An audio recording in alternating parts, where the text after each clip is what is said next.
Hey everyone, in this tutorial, I'll show you how to manage a large Discord server efficiently in 2026.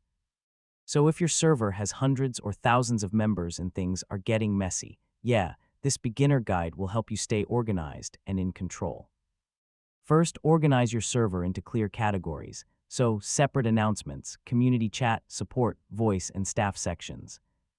Next, assign staff roles like admin, moderator, support team, and helpers.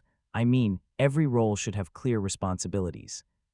So yeah, use bots for moderation, welcome messages, tickets, and auto-role assignment.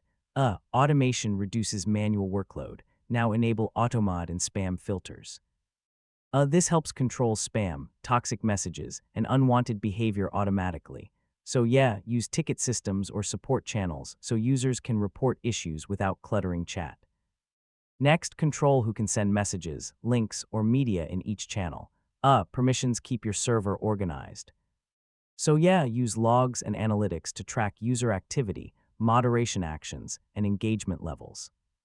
Now manage engagement by posting updates, events, and discussions without overwhelming your server with spam.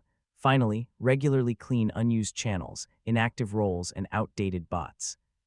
So keeping your server fresh improves performance, and that's how to manage a large Discord server efficiently in 2026. Once you combine structure, automation, and good moderation, your server will stay organized and scalable. If this guide helped you, feel free to check out more Discord tutorials.